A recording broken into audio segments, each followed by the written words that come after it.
Welcome to That Entrepreneur Life, a podcast about entrepreneurship that takes you from idea to launch and beyond. Each week, your hosts, Andrew Lees and Clint McPherson, discuss different business topics aimed at adding value to any entrepreneur's journey. Welcome back, everyone, to another episode of That Entrepreneur Life. I'm Andrew Lees, and I'm here with my co-host, Clint McPherson. What's up, man? How you doing? I'm doing good, brother. I'm excited to be Awesome. here, like always. Excited to record another episode. And as we continue to embrace 2021, hopefully it wasn't anything like 2020.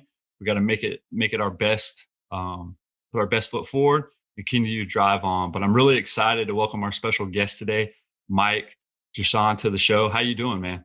I'm doing great, Clint. Thanks. How are you? Great to have you on the show, Mike. It's a real honor. And we're really excited to dig into your entrepreneurial journey. Before we do that, can you just tell our listeners who you are and what you're all about? Awesome. We'll do. Thanks, Andrew. Thanks for having me on. I'm here in Toronto and working on a very special project right now called the Keto Oven. And what we're doing is making frozen keto entrees, pizzas, breads, things like that. Just trying to make the keto lifestyle easier for people. When we started in 2018, if you walked into a health food store or grocery store and you asked if they had anything keto, they'd kind of look at you like you're an alien.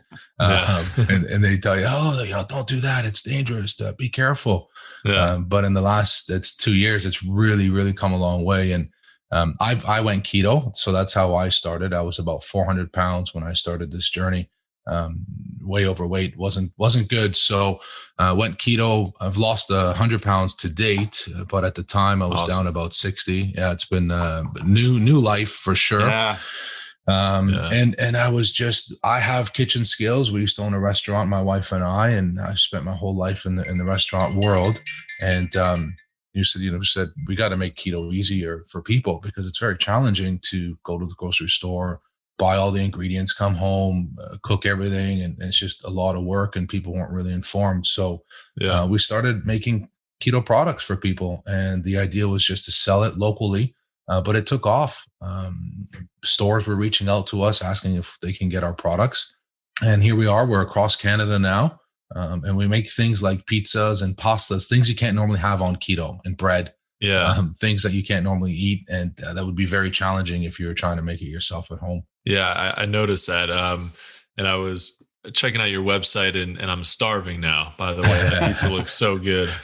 And just the idea that you can have pizza on any kind of diet, I think is amazing. So, and it's so interesting because keto is all about cutting out carbs and sugar and there's plenty of carbs in a normal pizza, but with the way that you're doing it, I think it's really important to be able to connect, to be able to ease people into a new lifestyle and not just say, yeah, you have to be super strict and do all these crazy things in order for it to work. You can say, no, there's, if you're not used to it, there's a different way you can do it. And you can have your special pizza and food that makes bridging the gap a lot easier for people.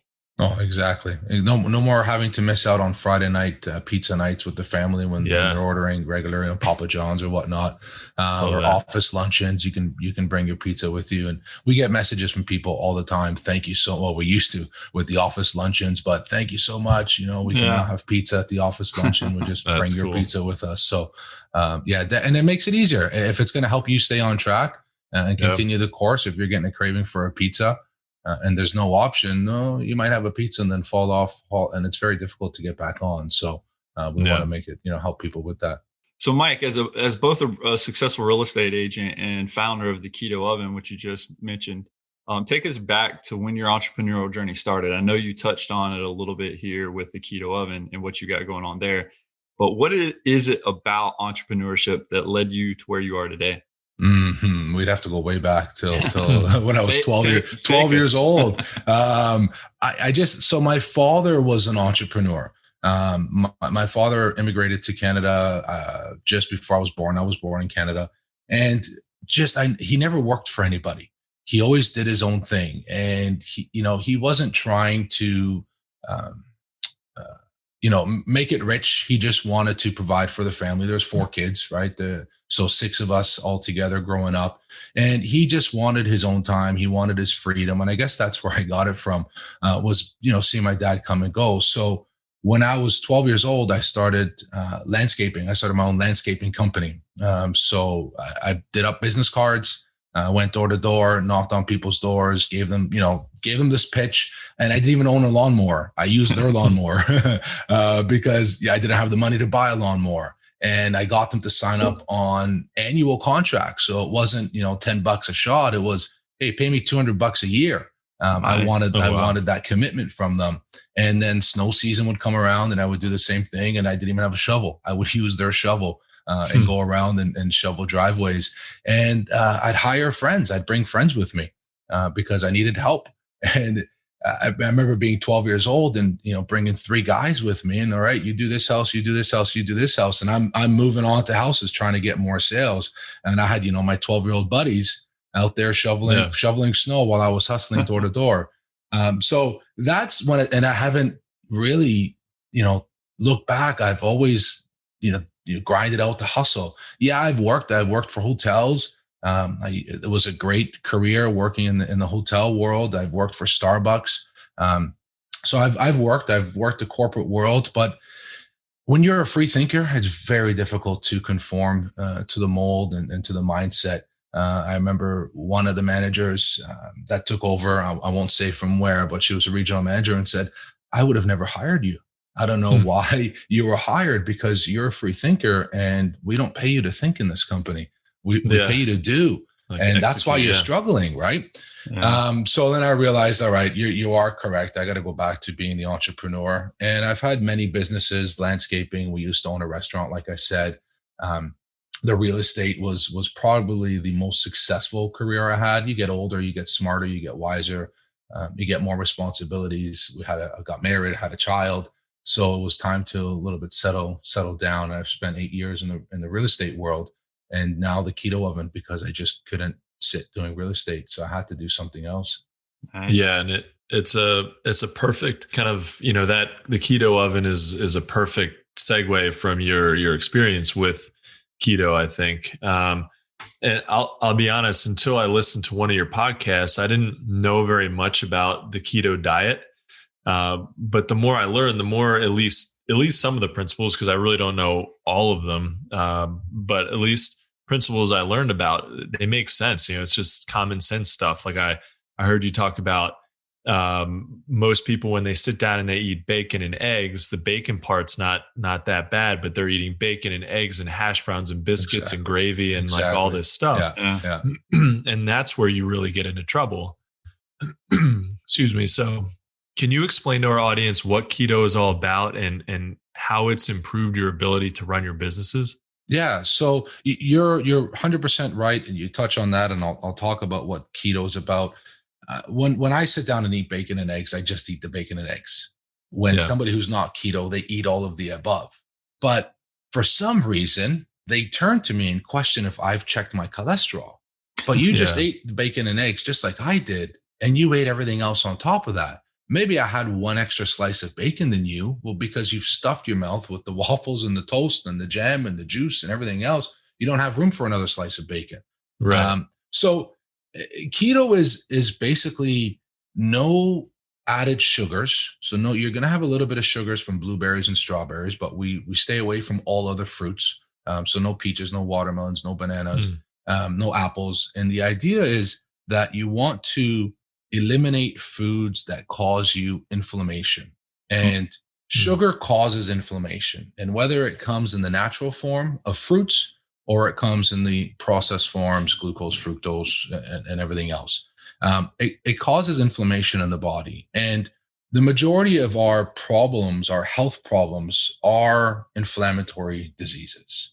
And when you eliminate sugar and you eliminate inflammation, well, your body starts to operate optimally and you start having more energy. And the energy is coming from what's called ketone bodies. So to produce ketone bodies in your body, You then increase your fat intake and you eliminate carbohydrates. So that's the next step. Now, I don't eliminate carbohydrates. People say, oh, keto's no carbs. Well, no, keto's carbs. I eat carbs. I eat vegetables. I eat broccoli. I eat nuts. I eat some legumes. So I consume carbs, but I consume high fiber carbs, and I stay away from any simple carbs, white bread, pastas, rice, things like that. And the reason we do that is because we need to reduce the carbohydrate intake, increase the fat intake. So now we're increasing fats because it causes you to be satisfied. If you eliminate carbs, you eliminate sugar, and you don't replace it with anything. This is the easiest way to think about it. And you're going to be hungry because you're not going to be satisfied. So when you increase the fats, now you get satisfied, and your body starts to produce ketones. And now you start to fuel on ketones. And when you fuel on ketones, it is a completely different, it's night and day. It's almost as if this light goes off, and you have to, if you talk to people who are in the beginning of keto, within, I'd say, their first year, it becomes an ideology, because you're like, oh my God, I can't believe this is how amazing I can feel. And then we got to be careful, because we start looking at those that are not keto and we start looking down on them. Oh my God, I can't believe he's eating that. I can't believe she's putting that in her mouth. Well, hold on. That was you last week, or that was you last month, but you found the light. You know how good you feel, because the feeling is amazing. And I know I would not have been as successful as I am now if I was not keto. I would not be able to function all day, every day, the way I do now. I have 2 little kids. I have a beautiful 5.5-year-old girl and a 2.5-year-old. And I'm working from home because there's no office to go to. So, and I do real estate still, and I'm building the Keto Oven into this global brand. We're across Canada. So I'm doing a lot. And there's no way I would have been able to do all of this unless I had the mental clarity that keto gives me. Unless I had, the activity, I'm able to get up and ride my bike and go for jogs and all that. Would have never done that before on keto. So it's eliminating sugar, eliminating, simple carbohydrates, increasing your fat. And you have to give it a little bit of time. You have to give it a week for your body to adapt, because within that first week, your body's used to burning glucose, and it's saying, hey, where's the sugar? Hey, Andrew, give me some sugar. I need energy. And you're sitting on the couch. You call Clint, man, this thing, what is this keto business, man? I can't move. And Clint's like, me too, dude. I'm crashing, man. All right, bring over the Cheetos. Let's, and then you eat the Cheetos and you feel better, because your body was trying to go through this adaptation period. And a lot of people get what's called the keto flu. So they start feeling like crap. It feels like the flu, because your body is reaching for carbs and sugar, and it's telling you, give me carbs and sugar, and you're not. It does not know that there's an alternate fuel source until about day 5 or 6. It depends on the person, but usually it's about 5 or 6 days. And then you wake up one morning and boom, whoa, what is this? And you're wired. You get this amazing sensation of fueling on ketones, and then you might get insomnia. You can't sleep at night because you're so wired. You're like, oh my God, I can't sleep. Why can't I sleep? And so there's a whole, and it's great to join groups on Facebook and talk to friends that have done it before, because there's things that are going to happen in the first little while that you need to transition through. But you have to give it time. A lot of people give up after 3 or 4 days. Oh, keto didn't work for me, man. It didn't work. Well, you didn't do it right. You didn't give it time. Didn't do it enough. Yeah. You bring up a great point, because it's like with anything, you have to give it time, whether you're working out, whether you're switching over your diet, whether you're trying to rewire your brain, your mentality, to try to get you in the right mindset. You have to give it that trial period. You have to give it that time that it deserves, especially if you make that commitment. Changing your life, like changing the way you eat, is a huge lifestyle change, right? And so when you're sitting there going through that process, it's not always going to be fun. It's almost like you're having a drug withdrawal, right? Like the people that are on drugs, like they're going to crash hard, because they're shooting it into and that's how sugar is, right? To our brains, it does the same as some of these hardcore drugs, and it gives us that same. It might not give you the same feeling, but your body craves it, right? It gives you those cravings, and then it's the same thing. You cut out sugar, and if that's all you're used to putting in your body, or you consume a lot of it all the time and your brain gets that, like you said, eating those Cheetos. Now we got that spark of energy that our body was needed at the time, but because it didn't know anything else. And so you have to go through that conversion period. And whether it's working out, like we all want to go into the gym today, do 100 push-ups or curls or bench press or jump, whatever, and come out there feeling like we're ripped. It's not going to happen. Or we want to see a transformation, our body just completely changed. We got pecs now, right? We got 8-pack abs, and we walk out of there, man, that one day in the gym was awesome. Look at me. It doesn't happen like that. It's a commitment. Yeah, exactly. Yeah. So I mean, I love that whole business, Exactly. Oh, exactly. It's harder than quitting smoking or injecting needles, because you don't have to smoke to survive. You don't have to inject needles to live, but you have to eat. All right. Yeah. So when you're doing something twice a day, 3 times a day, some people 5 times a day, which is crazy. You have to eat.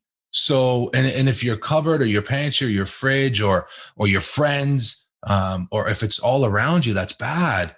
Well, you start off with willpower, but then you get into this identity, and that's something else we can get into, about, you got to do that identity shift, but you have to eat. So it's harder than quitting smoking. I used to smoke, and I quit many years ago, but that was, now that I think about it, easy in comparison to, changing what you eat. Yeah, that really puts it in perspective. And I mean, I think one of the hardest things about food and about changing your diet is there's so much junk all around us. I mean, even if you're able to keep it out of your pantry for a while, it's going to find its way back in, because you're going to go to the grocery store and, see a bunch of stuff that you don't really need, but you kind of want, right. And then you get all this snack food, and next thing you know, you're eating a bunch of snack food before your meal, and you're just filling up on junk. And then maybe you don't eat all of your meal, but you're just not, you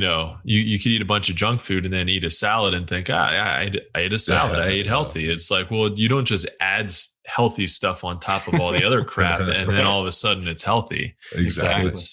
So it's that it really is tough, and it really is kind of a discipline, I think. There's been so many times where just me and my wife will sit there and be like, I was in the military. I was in great shape, best shape of my life, right? You get up, you're waking up, you're getting paid to work out in the morning, and it's very motivation. You got a lot of motivation. Like, hey, they're going to kick me out, or if I get overweight, right, I'm going to be held responsible. So I was in that thing to where it's like I was doing what I needed to do, even if I was eating bad. I was in shape. I might not have felt like I could have felt, but I was still in shape, and I was doing the things to knock off that and keep off those extra pounds. But now when you sit with your wife, I have 2 kids myself. And then you sit there and you're like, what's your New Year's resolution? Or you're coming around or like, man, I'm so tired. I feel lethargic. I don't have the energy to do this. And she's the same way. Like, all we want to do is lay down at the end of the day. Like, we crash, and it's so hard to get up in the morning. And then we say, okay, we're going to eat better tomorrow. We do that for a day or two. And then she goes grocery shopping, and then she starts bringing in all the sugars for the kids, right? The gummy bears or the cereal or all of this stuff that I was addicted to when I was younger. And then it's like, I'm having a withdrawal right now, and the power within me is not going to hold back. I'm like, I'm going for that bowl of cereal, right? Like, immediately, or I'm going to eat this. But man, it's a hard we But if you switch over to the keto diet, it's one of those things. To just go off of what you said earlier, Mike, we had somebody over that was on the keto diet the other day. My wife's sister's getting married to this guy. And so he was like, I'm on the keto diet. And then we're giving him a hard time. And it's just one of those things you just don't understand, because we're like, dude, you're just going to eat that. We got all this other good stuff. And he's like, man, you don't understand. I had to stay committed here. Don't talk bad about me. Don't mess with me. Yeah. It's, when you say it's hard, it's going to be hard. That's the thing that I learned, and it's mindset is really the most important piece in an entrepreneur world, right? It's the entrepreneur mindset. And that's kind of the same mindset you put towards your eating habits, or it's the same mindset you put towards exercise and healthy habits. It's that entrepreneur mindset of, this is not hard. I can do this, right? I'm better. I'm special. I'll put in the grind. I'll put in the hustle. We know that it takes work, and most people aren't willing to put the time in to get the results. And like you were talking about earlier, Clint, exercise, and I want to go to the gym and I'm going to do some bench presses and I'm going to have pecs when I walk out of here. Well, that guy that you see with pecs when he walks out of the gym, well, if you looked at his schedule, he's been working out on his pecs 2-3 hours a day for the last 20, 30 years. Right. Exactly. The food that he's fueling his body with. And it's the same thing with an entrepreneur. You take any business, that's successful and that's a global brand and it's got thousands of employees, and you look at the CEO and he's on his yacht. Well, he's only on his yacht for maybe 10 minutes that you see him for the photo op on Instagram or whatever. The rest of the time he's out, he's working, he's putting in the grind, or he has put in his grind. It's the same thing with food. It's the same thing. It's the mindset that you have to, it's going to be hard. It's not going to be easy. But if you say it's hard, then guess what? It's going to be hard. Yeah, exactly. Right. Yeah. So it's the mindset, and kudos to your like the guy who was going to get married and came over and said, "Hey, I'm keto." That's it. I used to be Big Mike. That was my identity before, Big Mike. Right. So Big Mike couldn't eat a salad. Are you kidding me? Right. Right. Yeah. What kind of Big Mike would I be? I got to live up to my name. Give me the cake. Yeah, I'll do it. I'll eat it. And then you're done the meal and you sit back and you can't breathe. And it's like, oh my God. Right. But now well, no, my identity is Keto Mike. And if somebody sees me cheat, they're like, where, it's a complete flip. Whereas before it was like, so it's a mindset. It's a shift. It's a personality shift, an identity shift that you have to do. So like Mike, you just mentioned you're still in real estate, right? So and within the last couple of years, obviously you've started your current business, the Keto Oven. I mean, when you think like, do you think you'll actually continue to do real estate as this thing, as the Keto Oven practice continues to, grow? And where do you see your keto business going within the next 5 years, my man? Yeah, I think so. I don't know. I'm not saying it's going to be done or I'm going to put the real estate career aside. That would be nuts. I do well in real estate, and I'm not knocking on doors anymore. Right. I'm not doing the hustle that I did the first 5 years. I spent the first 5 years knocking on doors and cold calling and grinding out and doing the hustle. I'm at a point now where most things are automated for me. My clientele are repeat clients or referrals. And I enjoy it. I love working with people with real estate. I love doing these transactions. We're talking $1 million in and $1 million out in Toronto. So we're talking about a $2 million transaction. And if I can get my last deal, I just got my client $120,000 more than they were expecting on the sale of their house. That fires me up, man. For sure. I just got another $120K. So I get fired up when I do real estate because I just love it. So I'll never stop doing, and then I get paid well on that deal. So why would I ever stop paying my dues, which are only a few $1,000s a year, and stop that opportunity for transacting? Yeah. And being the CEO of the Keto Oven, I've put in, I haven't stopped putting in the grind, and it's still a grind, but I'm now putting in the right pieces in play. I'm putting in brokers to help me expand my business in the US and across Canada. And Europe and the Middle East is coming, and I'm putting in brokers. I have, the right pieces coming in. And in 5 years from now, I want it to be a household name. I wanted everybody across the US, across Europe, across Canada to know that you can count on the Keto Oven for being really keto. There's a lot of brands out there that might not live up to the claim. There's a lot of brands that are capitalizing on the keto market and just making whatever products. We want to be known as, we're truly keto. We truly care. We're always innovating. We're always making products. So in 5 years from now, a global brand, a household name, and that you can count on us for being keto. Yeah, I mean, it's a great segment, and it's probably something that's not as flooded as some other, food segments. But if you can bring, and especially if you can keep it simple, which it looks like you are. I mean, I love that you've got a few different items like pizzas. Keeping it simple, keeping it something that everyone loves. I mean, who doesn't like pizza? I think that's really smart. So how are you trying to get into grocery stores, or like what's your kind of distribution model for? Yeah. So when we first started 2 years ago, keto, there was no way you were ever going to approach a grocery store with keto pizza or pasta. It was small local health food stores. My biggest target was Whole Foods. If I can get into Whole Foods, I've made it, man. Made it. Yeah. We made it. If we get into Whole Foods. We're in Whole Foods now, and cool. They're a great customer, but our sites are on much bigger. Even though Whole Foods is a national retailer, they don't have as many stores as, say, a Kroger or a Walmart or somebody else. And I said, Walmart, well, our product's never going to go into Walmart. And then you look at what Walmart's done, or Target, and what they've done over the past couple of years, or a year even, is they're bringing in a lot of keto products and a lot of high-end keto products. So it's like, yeah, we want to get into Walmart. We want to get into Target. We want to be as accessible as possible to our consumers.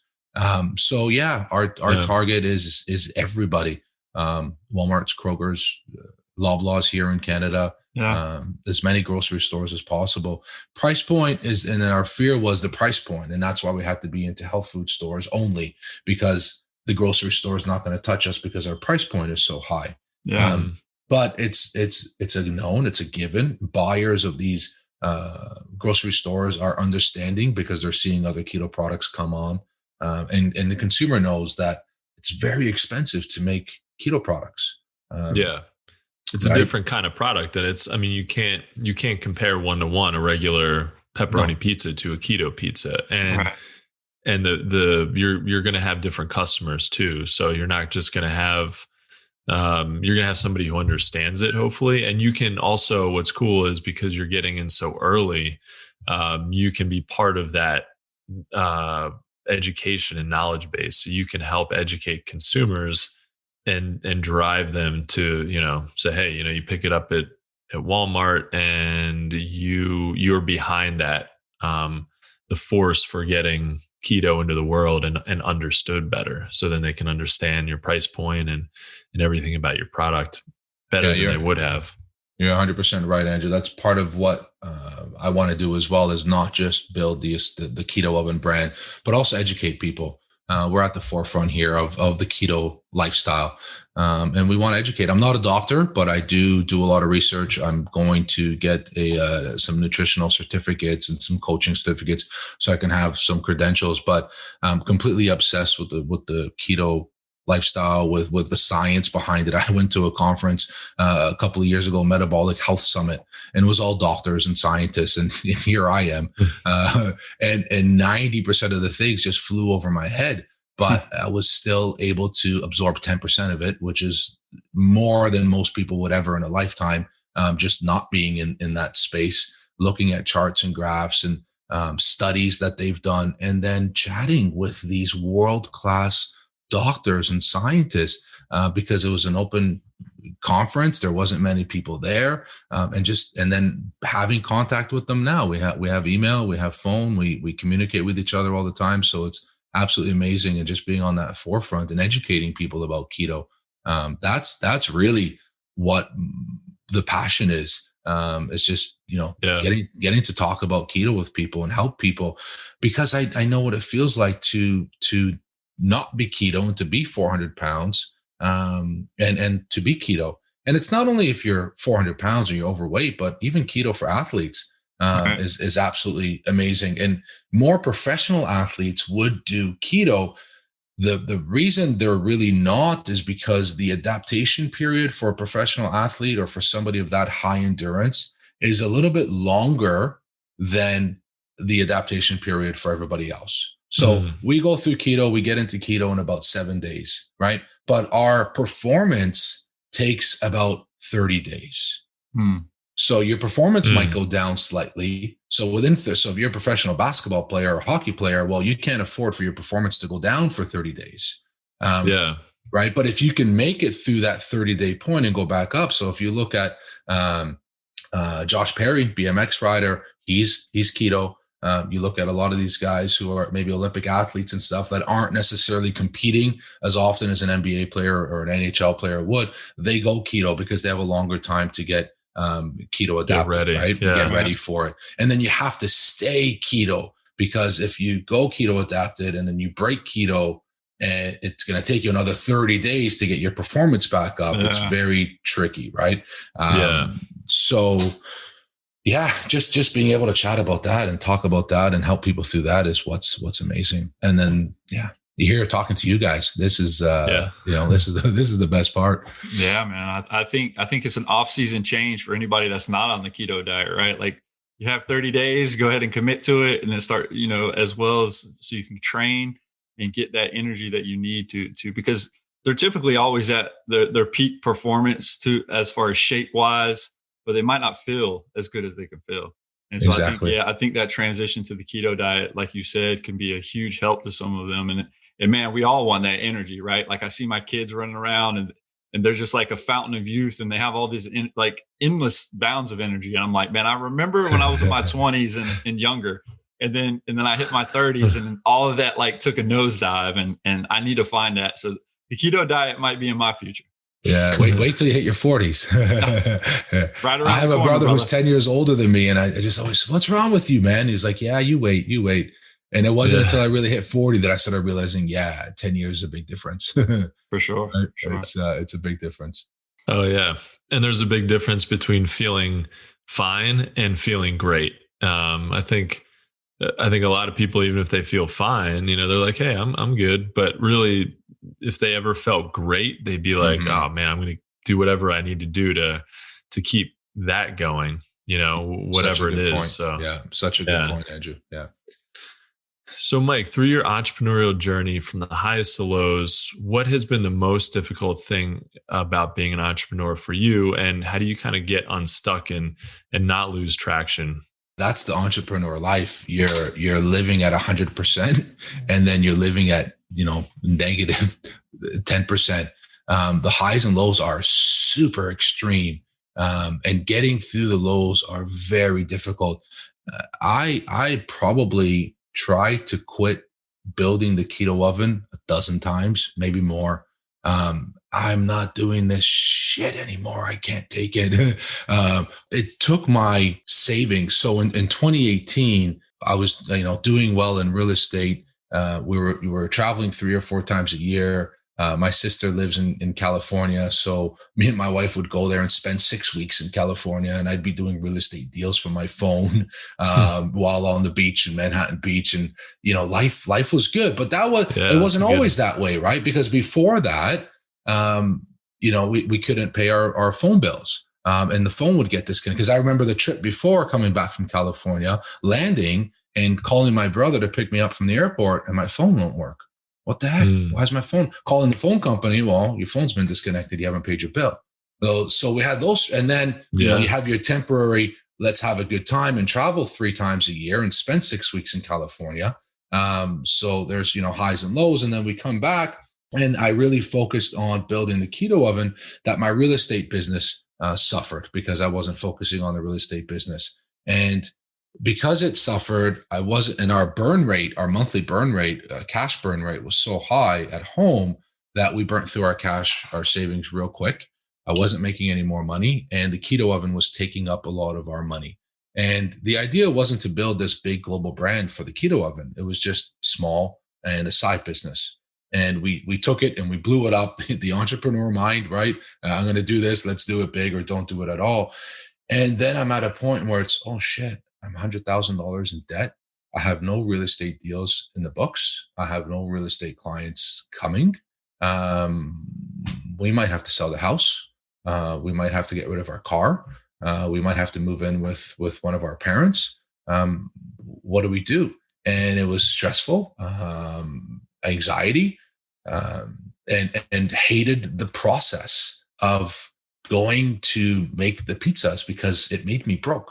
And thankfully I have a great relationship with my wife. We're best friends, that, and we have our child 2 now, but thankfully we have that relationship where we can support each other. And I would come home saying, I'm going to quit. I would do 20 hours straight at the manufacturing plant. I kid you not, and come home. And we've only made, 200 pizzas. We're supposed to make 300. We only made 2 because we ruined 100 of them. I only had budget to pay people to be there for 10 hours. We were there for 20.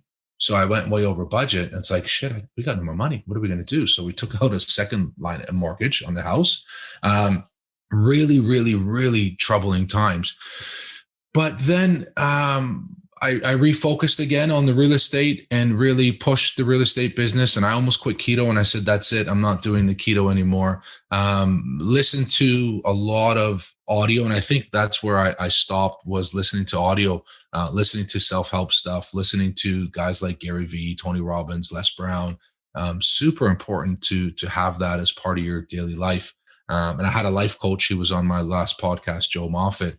And I engaged him and started enjoying the process. And I think that was the biggest thing, because we all want that, the yacht, or, the freedom of what millions of dollars can give us. But none of us are willing to put in the work it takes to get that yacht or the $1 million. And I don't care. I don't want a yacht, but I'm just using it as an example, right? We're not really willing to put in the work that it takes. And we just want it. And it doesn't happen that way. Just because no you silver said bullet. There's no silver bullet. It takes work. And at what expense? So if you want that yacht, or you want to spend 6 weeks in California, or you want to drive a fancy car, at what expense? And unless you're going to enjoy the process, then it's not worth it. And I wasn't enjoying the process. And that was the biggest problem, is I hated what I was doing. And then it switched. I started enjoying the process. And when I started to enjoy the process, then things started to flip. Literally, clients started calling me. I need to buy a house. I need to sell a house. And it was boom, boom, boom, one after the other. Keto started, big grocers started calling us. We want your product. We want your product. Manufacturer came to us and said, we want, let's work together. We'll start manufacturing it in our federal facility. And it just, when the mindset flipped, started enjoying the process, we really started to really start to grow. And now we're on a high, but I know it's only temporary as well. I know there's going to be lows coming, right? Who is it that talks about it? Mark Manson, in his book, talks about highs and lows and how they're only temporary. So if you're in this, you're suffering from COVID right now, or you've lost your job, or something has gone wrong in your life, it's only temporary. It's the good is coming. And if you're on a high right now and you're doing amazing, well, that's only temporary too, because there's going to be a low that's coming. So really appreciate it, embrace yourself, but appreciate this while you're here. Right. So that's helped. That's really helped as well, knowing that it's only temporary. Yeah, I couldn't agree more. I think that the mindset, I mean, you've talked about that a couple of times. And mindset's so critical to being successful, and enjoying the process specifically, though. That's a mindset that, it's really, like I've been focused on building some more content for my business, getting some more helpful information out there. I have all these things that I want to share, but there's this, there's kind of something, in the way. There's me having to get down to recording videos and writing articles and doing all this stuff. That's kind of a big barrier. And for a while I was really, it was kind of overwhelming, and I felt like I just wasn't into it. I wasn't sure what kind of results I could get, and I wasn't into the process. And then I'm trying though. And the other day I wrote a couple of scripts for videos that I'm working on, and I just got into it. I get into the process of writing.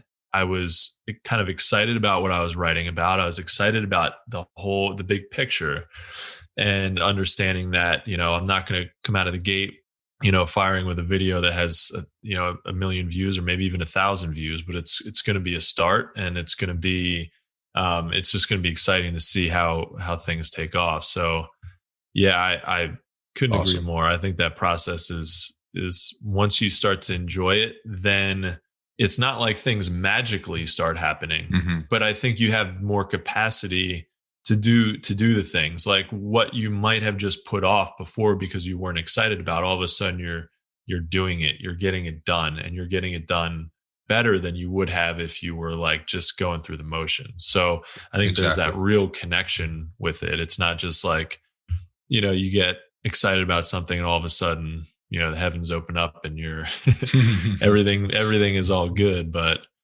so yeah, I really love that. And what do you think, in hindsight now, looking back, is there something that you would have done differently to kind of help avoid that dark time? Or do you think you kind of had to go through that?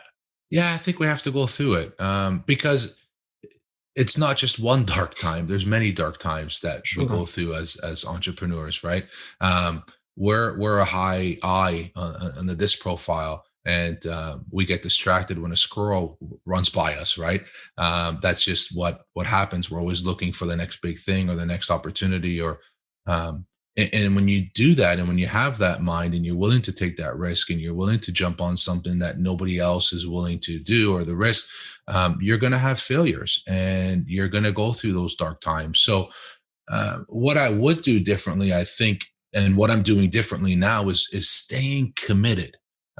There's a lot of businesses that I've started and stopped in my career, a lot of businesses. And I think because it didn't come easier, or I wasn't enjoying the process and I quit, success is just on the other side.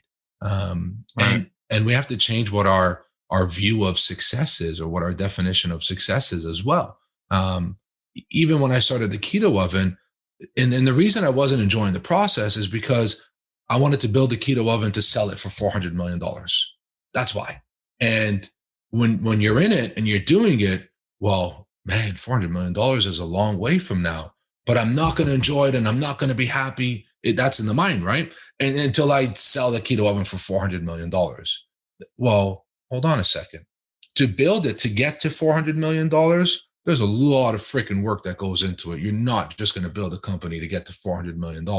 If I can get this company to be worth $4 million, well, that's a huge success as well. So what's your problem? And the problem is because I look at other exits, and what we do as entrepreneurs is we look at other successful people, and our definition of success, that bar has been raised way too high with guys like Jeff Bezos or Bill Gates or Mark Zuckerberg. And we all want to be the next, Bezos. We all want to be the next Elon Musk. Well, guess what? Most of us are not going to be.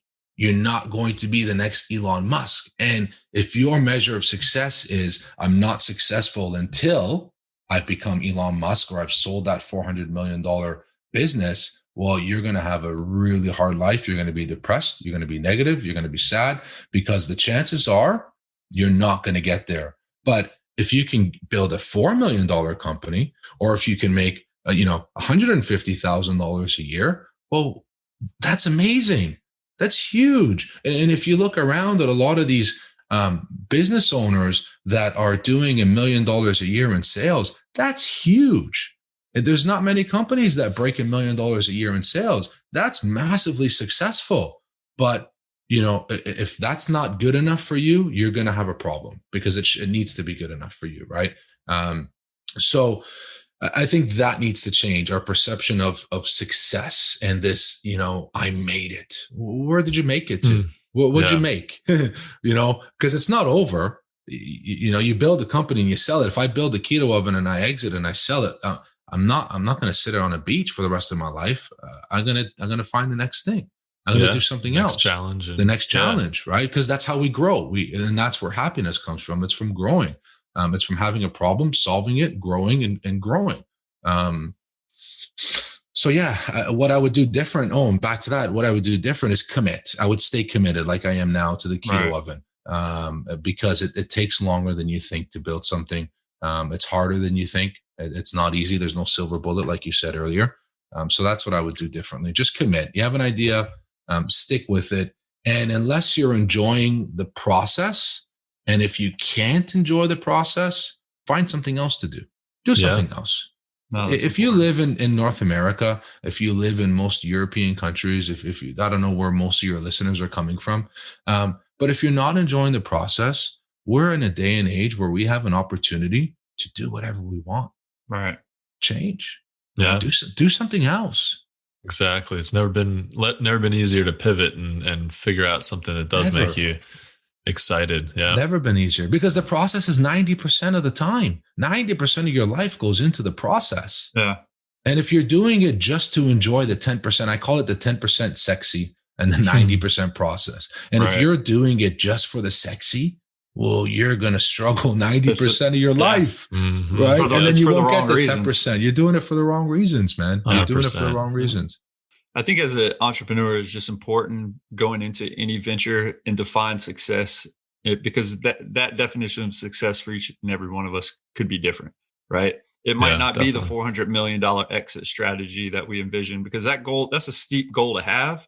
And if you continue to like compare yesterday and say, what did I do to get to that goal? And if you're not asking yourself along, and I'm not saying not having that mindset of like, hey, I'm going to get this $400 million. But again, you have to embrace the journey. You have to embrace the successes, the small victories along the way. But I think, again, like you said, and you mentioned, we're just focused on the Elon Musk, money. And that's all we can judge that path on. If I can't get to this 400 million within this year, I failed. Yeah. But it's all about that commitment, man. It's a big mind shift change whenever you go in, you stay committed, you trust the process. And as long as your system's not broke, because along the way, you can figure that the system's broke, whether you're excited about doing it every day, that internal system's broke if you're not, right? And then so you got to really say, is this really what I want to do for the rest of my life? Is this really what I want to stay committed to? Is this really the one shot I want to take at this? And if it's not, find that thing that you can stay passionate about along the ups and downs. Because even when you struggle, if you're trying to throw in the towel and you want to quit, we all feel that way. But you have to surround yourself with people that you have in your corner that will encourage you. But you also have to encourage yourself again. And then if you make that one sale, that's a victory for that day, right? Who cares about the $400 million goal that you do have? That's somewhere on a board, somewhere in a journal, whatever it is. And it's still in your mind and you know that's your goal. But take that step, right? Because we all have to take a step. You just can't leap from here to there unless you have built something up like Elon Musk, to where you're like Tesla stock just blast off like his rockets are doing right now. You know what I'm saying? But he put in the work and everything to get there. It was like everybody was telling him he couldn't do it. Yeah. And he was like, I'm going to do it regardless if you believe it or not. He believed in himself. And I really think as an entrepreneur, he defined his own success. And to today, I think he really has his own definition of his success. And I really don't believe it's the money, even though what he is doing is bringing him a lot of money. You know what I'm saying? Yeah. And if you've listened to him, everybody wants to be or wants the Elon Musk money, but to do what it takes, or to do Elon, his brain doesn't turn off. Right. Yeah. To him, it's a curse. Yeah. He doesn't, we're entrepreneurs and we're always thinking, he doesn't turn off. He goes to bed, he wakes up. Bill Gates is the same. These guys don't turn off. So that's not easy. And it's not about the money, because they're at a point now where they don't need any more money. No. Right. They're doing it. It's bigger whys than that, right? Their why is much bigger than money. Sure. And any one of us, if your why is money, forget it. It's not going to work. It's not going to happen. Your why has to be much bigger than money, bigger than yourself. And these guys they're champs, they're animals. And most of us cannot put in that kind of, I know I can't. I want to build, this $400 million company. Well, you know what? I'm not willing to put in the work it takes. Right. I'm willing to have the mindset. Yeah. I need that mindset, the same, but I got to be honest with myself. I'm not willing to put in that kind of work. I want to spend 6 weeks in California with my family. Yeah, for sure. And that's super important to have that balance, because I think that helps you recharge if it's about the journey and it's about the process, which it is. you can't have that journey and that process, I don't think, in a healthy way without your family, without a life outside of entrepreneurship. And I think even probably guys like Elon Musk and Jeff Bezos, they might have locked themselves in a room figuring stuff out for a while, but not forever. They had whatever their personal lives look like. They've figured out how to have some kind of a healthy balance, whatever that looks like for them. So that's key too. I mean, I think a lot of entrepreneurs get caught up in, I'm just going to work 20 hours a day. I'm going to sleep for 4, and I'm going to do that for years and sustain that. And it's just stupid. It doesn't make any sense. I heard Gary Vee recently talk about, it might not have been recent, but I saw the video recently about him talking about sleep. He's like, man, during the pandemic, I've gotten 8, 9, 10 hours of sleep. Sleep's great, get recharged, but then kill it in the rest of the hours. Right. When you're working, work hard. Exactly. And that's it. You don't have to be working all the time. You just have to be working as hard as you can when you're doing it, and then move on. Yeah. And it's funny, it's Gary Vee's thought. And when I talked earlier about the audio, the 30 minutes a day of bettering yourself, or an hour a day of listening to guys like Gary Vee or Tony Robbins or Les Brown or whoever it is that you listen to that fires you up. You could hear it a million times. And Gary Vee, I've heard a million times, and I heard him say many, many, many years ago, but it never resonated with me. You work your 9 to 5, and then you build your side hustle from 5 to 9, right? Right. And I've always, okay, yeah, whatever, right? So in 2018 and 2019, when I was trying to build the Keto Oven, I forgot about real estate, and I wasn't focused on the real estate, and I crashed and I burned, and I was struggling. And at that, and I listened to Gary Vee again, and I thought, oh shit, yeah, hold on a second. Yeah. My real estate is my 9 to 5. The Keto Oven is my basement, my 5 to 9. Is what Gary Vee talks about. So I went back to that, and I did my real estate from 9 to 5, right? And metaphors, right? My real estate were 9 to 5, and my Keto Oven was my side hustle 5 to 9. Right. And that's, that was the shift again. So he's 100% right, but you have to maybe listen to it a few times, or you have to listen to it today, and you hear me say it, you hear you guys say it 6 months from now, you hear Gary Vee say it 6 months from now. Oh yeah. This is what they were talking about. Yeah. You hear it, you understand it, but you don't quite get it until you've heard it over and over and over again. And it's that repetition. And that's where a lot of people fail, is they think they heard it once. I was playing an audio for somebody once, and I know this. What do you know? I know all this. You're 20 years old. What do you know? Are you kidding? Listen to this. Come on, listen. Because I'm 40, and it's blowing my mind, the stuff I'm hearing. And you're 20, and you want to tell me that you know all of this already? You might have heard it, but you don't know it. You got to listen to it over and over and over and over again. And they click. Yeah. I love it. Absolutely. Well, Mike, as we wrap up this episode, man, if you could leave our listeners with one piece of advice, and it could be something you've already said, what would it be? Enjoy your life. Put in the grind. I think a summary of what we've talked about, right? Put in the grind, work the 9 to 5, 5 to 9 is your hustle. Enjoy your family, enjoy your time, enjoy your friends. And if you want something, go for it.